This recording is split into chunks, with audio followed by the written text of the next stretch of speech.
110, Tactical Measures Fundamentals. Unaided day and night observation techniques. Avoid all unnecessary movement.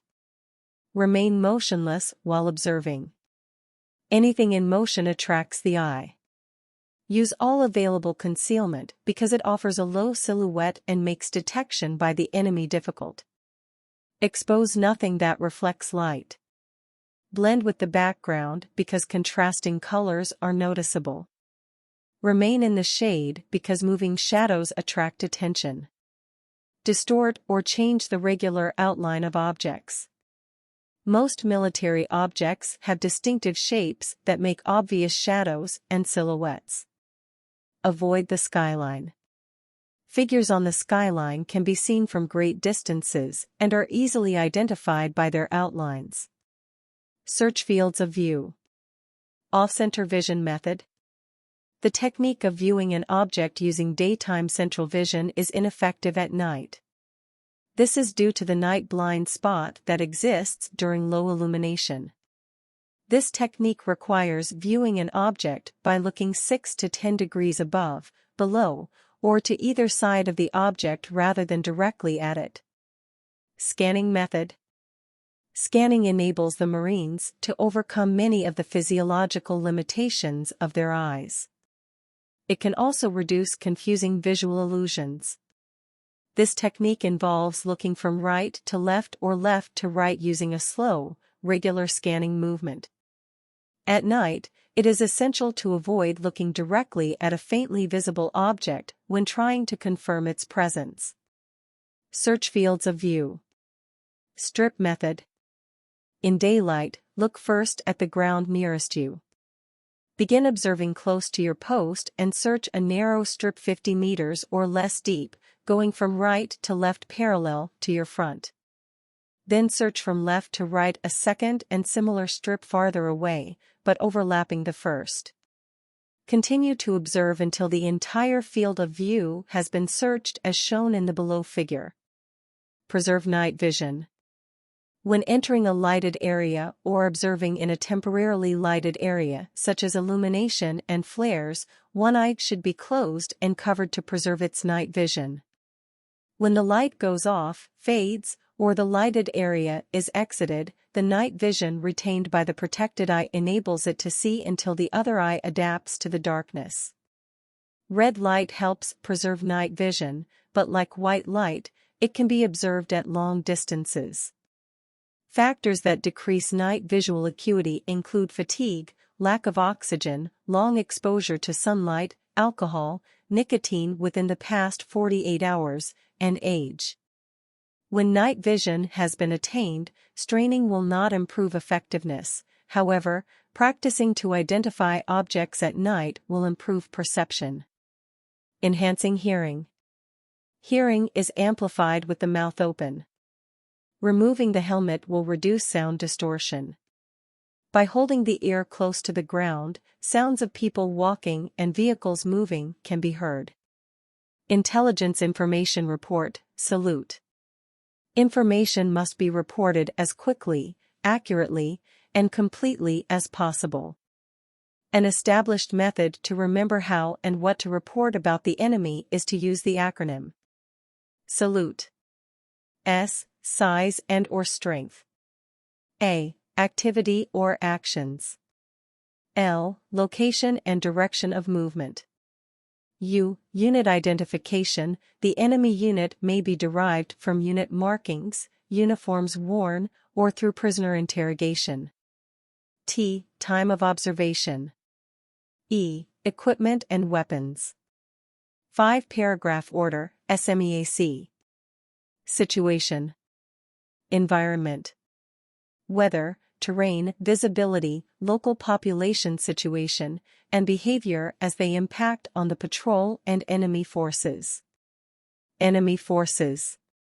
Consists of the composition, disposition, location, movement, capabilities, and recent activities of the enemy forces. Friendly forces. A statement of the mission of the next higher unit, location and mission of adjacent units, and mission of non-organic supporting units that may affect the actions of the unit. Attachments and detachments. Units attached to or detached from the patrol by higher headquarters, including the effective time of attachment or detachment. Mission. A clear, concise statement of the task that the patrol must accomplish. Execution. Concept of operations. The patrol leader's brief summary of the tactical plan the patrol is to execute. Task organization of the patrol. Movement to the objective area to include navigation method. Actions in the objective area. The return movement to include navigation method. Use of supporting forces, including illumination if required. Subordinate tasks, missions. In each succeeding paragraph, missions are assigned to each element and any attached units. Coordinating instructions. In the last paragraph, instructions that apply to two or more subordinate elements, coordination of details, and control measures applicable to the patrol as a whole. Time of assembly in the assembly area. Time of inspections and rehearsals that have not already been conducted. Time of departure and estimated time of return. Location of departure and re-entry of friendly lines. Details on the primary and alternate routes to and from the objective area. Details on formations and order of movement. Rally points and actions at rally points. Final preparation position and actions at this point. Objective rally point and actions at this point. Actions at danger areas / actions in the event of enemy contact. Details on actions in the objective not covered elsewhere. Estimate time of patrol debriefing upon return. Administration and logistics. Rations and ammunition. Location of the distribution point. Corpsman and aid station. Handling of prisoners of war. Other administrative and supply matters. Command and signal. Special instructions on communications, prearranged signals. Password and countersign. Radio call signs and frequencies. Emergency signals. Radio procedures. Pyrotechnics. Restrictions on the use of communications. Location of patrol leader. Location of assistant patrol leader. Hand and arm signals. Column formation. Raise either arm to the vertical position. Drop the arm to the rear, describing complete circles in a vertical plane parallel to the body. The signal may be used to indicate either a troop or vehicular column. Echelon left/right. The leader may give this signal either facing towards or away from the unit. Extend one arm 45 degrees below the horizontal, palms to the front. The lower arm indicates the direction of echelon. Example, for echelon right, if the leader is facing in the direction of the forward movement, the right arm is lowered. If the leader is facing the unit, the left is lowered. Supplementary commands may be given to ensure prompt and proper execution. Skirmishers left/right. Raise both arms lateral until horizontal, arms and hands extended palms down. If it is necessary to indicate a direction, move in the desired direction at the same time. When signaling for fire team skirmishers, indicate skirmishers right or left by moving the appropriate hand up and down. The appropriate hand does not depend on the direction the signaler is facing. Skirmishers left will always be indicated by moving the left hand up and down, skirmishers right, the right hand. Wedge formation. Extend both arms downward and to the side at an angle of 45 degrees below the horizontal, palms to the front. Fire team. The right arm should be placed diagonally across the chest. Squad. Extend the hand and arm toward the squad leader, palm of the hand down, distinctly move the hand up and down several times from the wrist, holding the arm steady. Platoon. Extend both arms forward, palms of the hands down toward the leaders, or units, for whom the signal is intended, and describe large vertical circles with hands. Close up.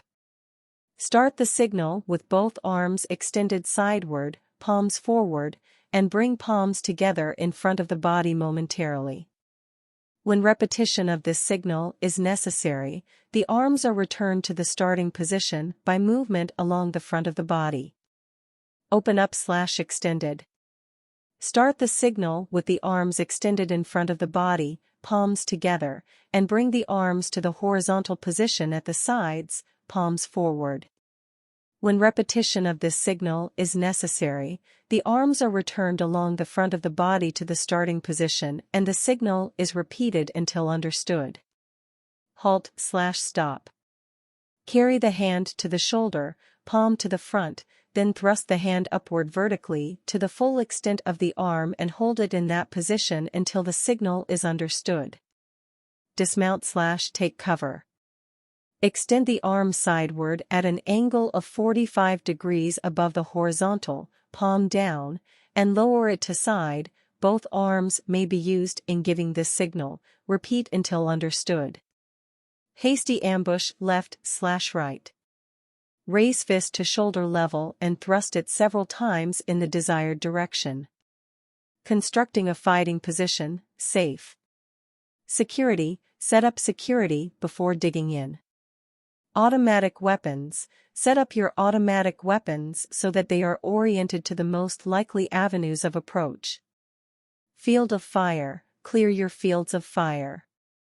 Entrenchment, dig in your position. Characteristics of fighting positions. Individual fighting position. The size and shape of the fighting hole are affected by certain important considerations. It is as small as practicable, exposing a minimum target to enemy fire. Wide enough to accommodate the shoulders of a man sitting on the fire step. Long enough to permit use of an entrenching tool. At least 4 feet deep to the fire step. The Marine should be able to aim and fire his or her weapon when standing on the fire step. Two-man fighting position. The two-man fighting hole consists essentially of 2 adjacent one-man fighting holes. In most types of soil, the fighting hole gives protection against the crushing action of tanks provided the occupant crouches at least 2 feet below the ground surface.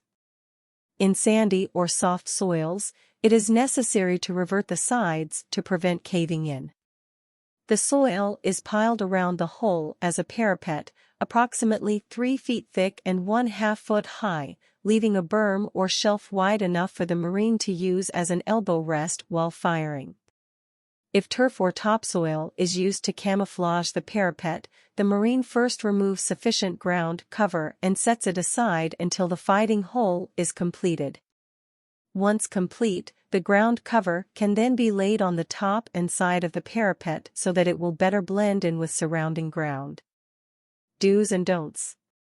Do not disturb the natural concealment around your position while digging. Avoid creating fresh paths near the position. Use old paths or vary the route to and from the position. Camouflage the path if necessary. Marines at their fighting positions dig fighting holes.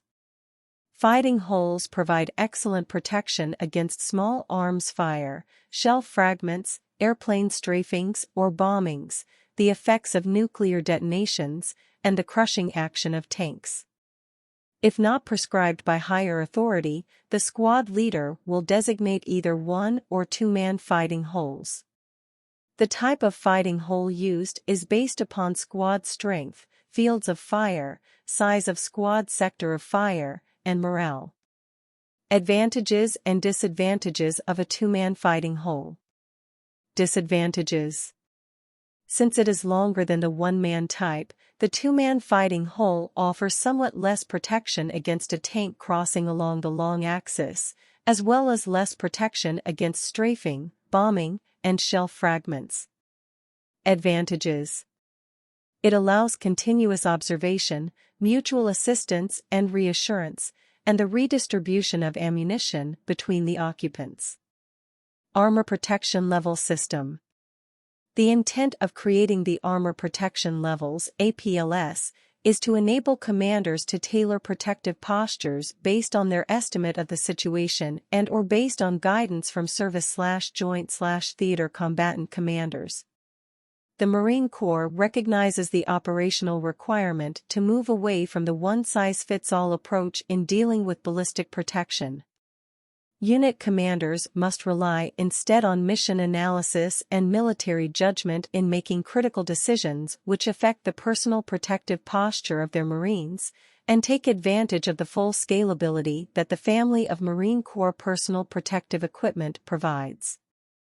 The following APLS are established and apply to all Marine Corps issued body armor sets, including, but not limited to the Modular Tactical Vest (MTV), Outer Tactical Vest (OTV), Plate Carrier (PC), Full Spectrum Battle Equipment (FSBE). APL Description: Level 0 No body armor worn. Level 1 Vest/PC with soft armor only. Level 2 Vest/PC with front and back hard armor plates. Level 3 Vest/PC with front, back, and side hard armor plates. Camouflage, cover, and concealment. Camouflage: anything that you can use to keep yourself, your equipment, and your position from looking like what they really are. You can also use both natural and man-made materials for camouflage. Cover: anything that gives protection from bullets, fragments of exploding rounds, flame, nuclear effects, and biological and chemical agents.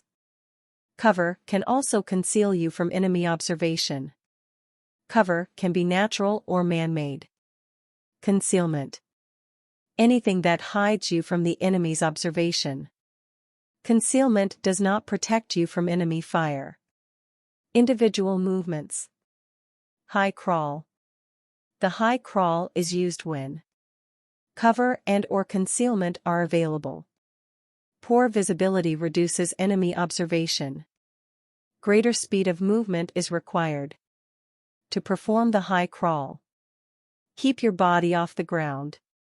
Rest weight on forearms and lower legs. Cradle rifle in arms, keeping the muzzle off the ground.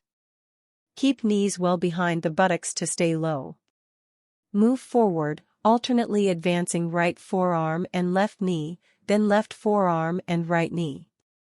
Low crawl. The low crawl is used when cover and concealment are scarce. The enemy has good observation over the area in which the scout is moving. Speed is not essential. To perform the low crawl, keep your body as flat as possible against the ground. Grasp the rifle sling at the upper sling swivel. Let the balance of the rifle rest on the forearm and let the butt of the rifle drag on the ground. Keep the muzzle off the ground. Start forward by pushing your arms forward and pulling right leg forward. Move forward by pulling with arms and pushing with right leg. Change the pushing leg frequently to avoid fatigue. Back crawl. To perform the back crawl, slide head first, on your back. Push yourself forward with your shoulders and heels. Carry your weapon lengthwise on your body. Rush. When starting from the prone position, raise your head slowly and steadily and select a new position. Lower your head slowly, draw arms inward, cock right leg forward, and prepare to rush. Use one movement to raise the body by straightening both arms. Spring to your feet, stepping off with the left foot. Bend forward as low as possible when running. Never advance directly to the next position, always zigzag. When hitting the deck, stop. Plant both feet in place. Drop quickly to the knees and slide the hand to the heel of the rifle. Fall forward, breaking your fall with the butt of the rifle. To confuse the enemy, Roll over after hitting the deck and roll into firing position with feet, knees, and stomach flat on the ground. Keep your head down if you do not intend to fire.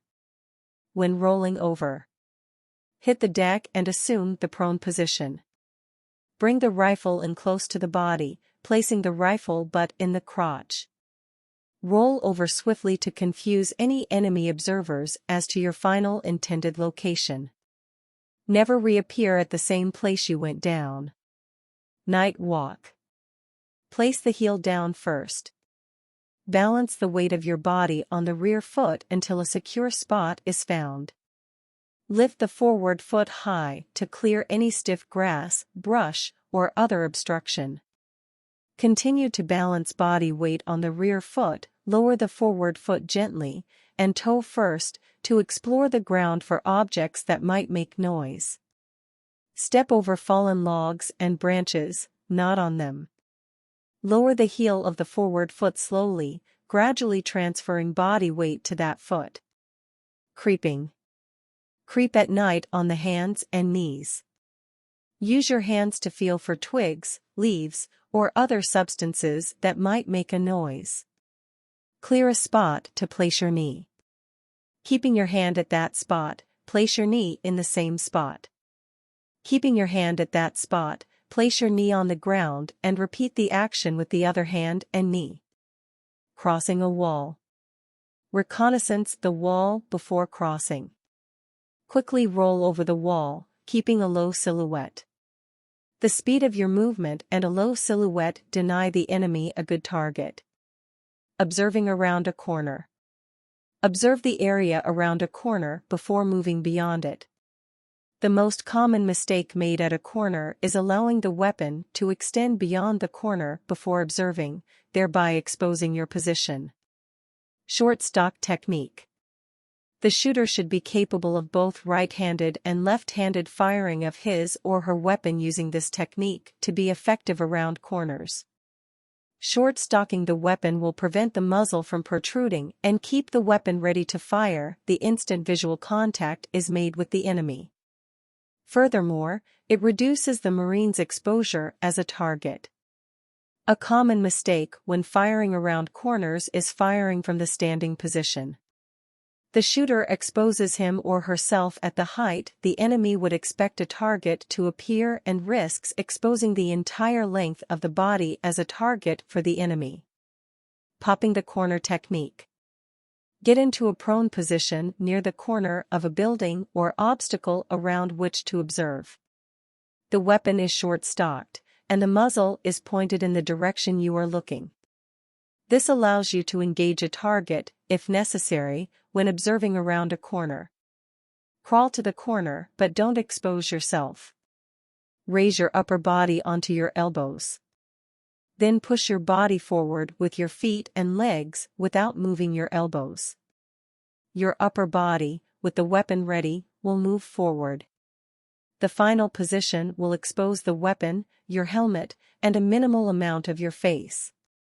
Your forearms will come to rest on the deck, giving you a low profile, the ability to observe around the corner, and the immediate capability to engage targets with your weapon. Crossing a danger area. Open areas such as streets, alleys, and parks should be avoided. They are natural kill zones for enemy crew-served weapons.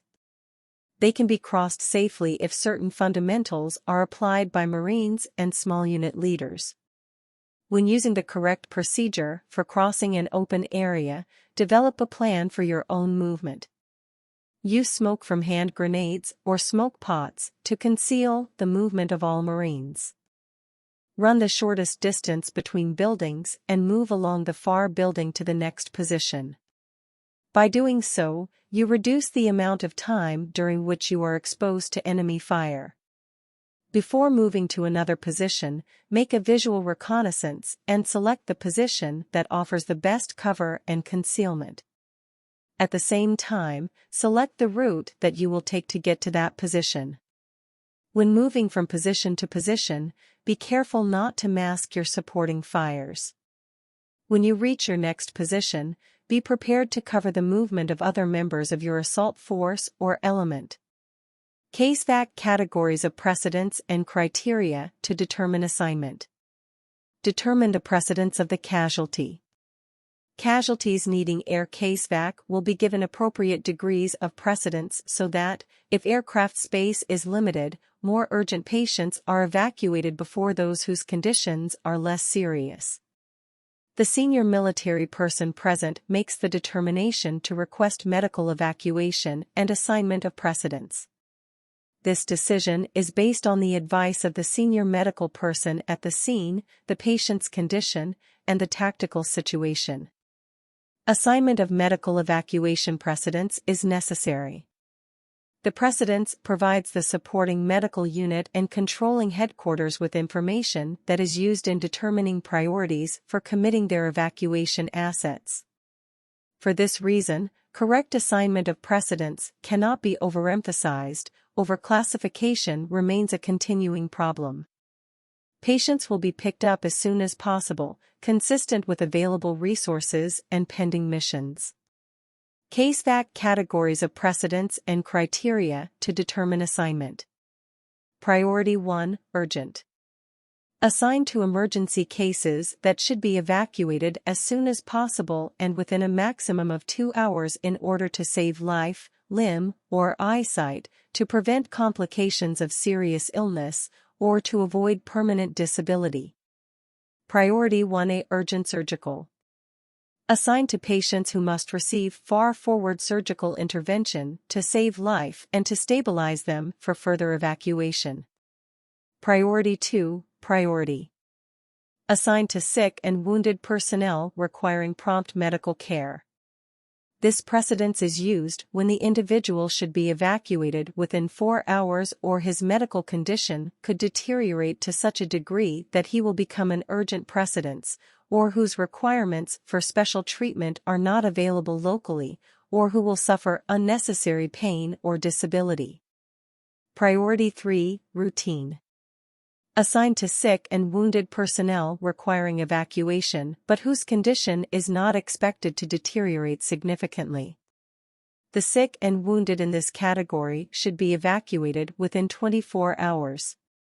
Priority 4, convenience.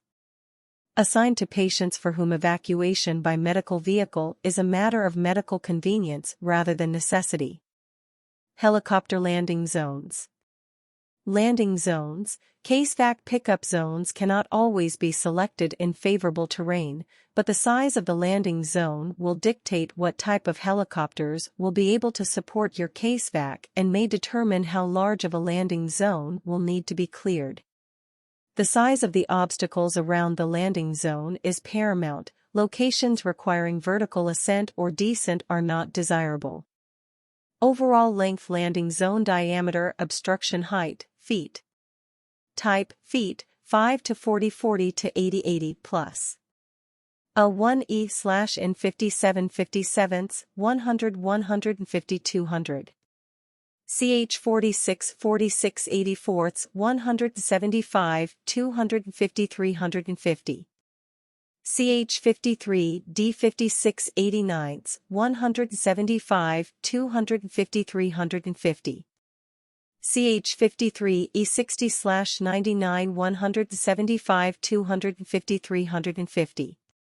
Site should not contain high obstacles or debris, which will be blown by rotor wash. The site should offer some measure of protection for the vulnerable helicopter from enemy direct fire weapons. Terrain cover and an effective base of suppressive fire can provide this protection during the critical landing, loading, and departure phases of an evacuation conducted in forward battle areas. Flat open spaces and hilltops are good locations for a landing zone. All-around security, 360-degree perimeter defense, should be maintained at all times. Landing zones may have to be cleared by the platoon. Tools likely to be used would be chainsaws, hatchets, K-bars, entrenching tools, and explosives such as TNT and C4. In extreme cases, where single and double canopy exists, casualties may have to be evacuated by hoisting as the helicopter hovers overhead.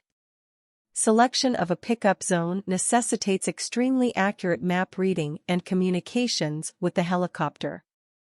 For normal operations, when the helicopter approaches the landing site, the platoon commander should throw a smoke grenade to mark his position and show the pilot the direction of the wind.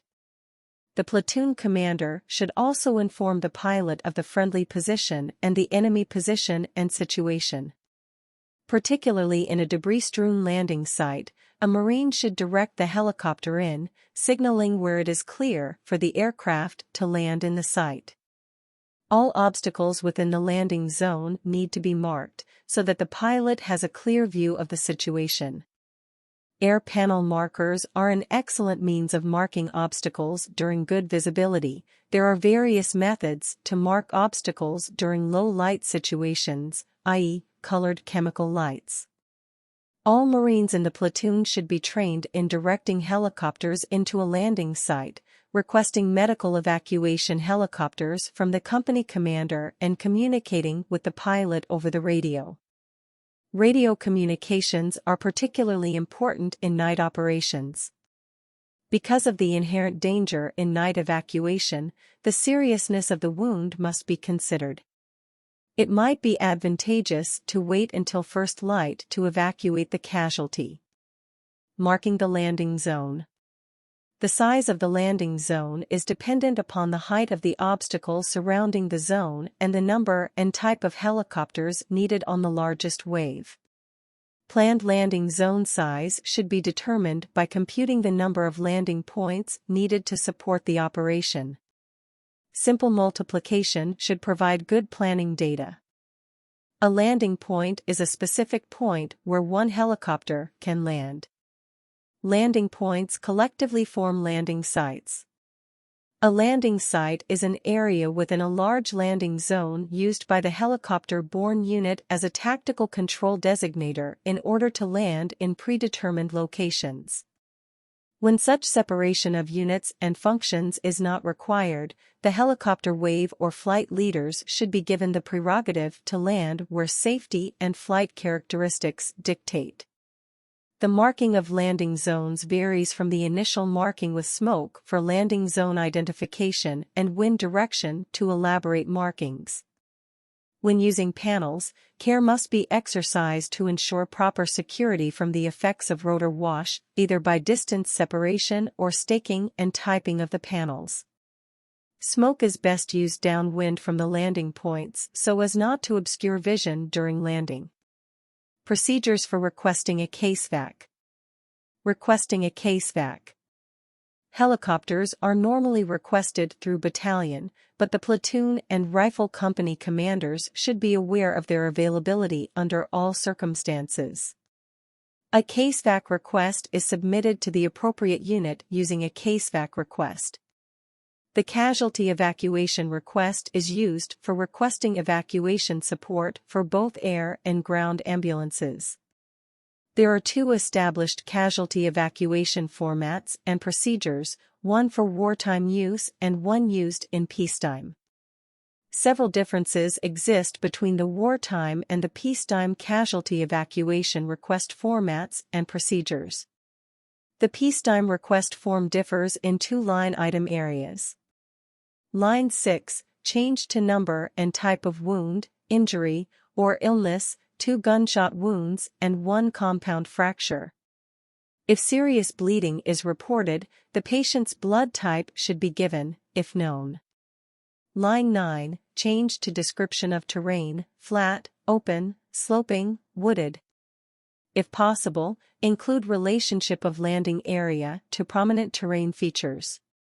Security is another basic difference between wartime and peacetime requesting procedures. Under all non-war conditions, the safety of U.S. military and civilian personnel outweighs the need for security, and clear text transmissions of medical evacuation requests are authorized. During wartime, the rapid evacuation of patients must be weighed against the importance of unit survivability. Accordingly, wartime medical evacuation requests are transmitted by secure means only.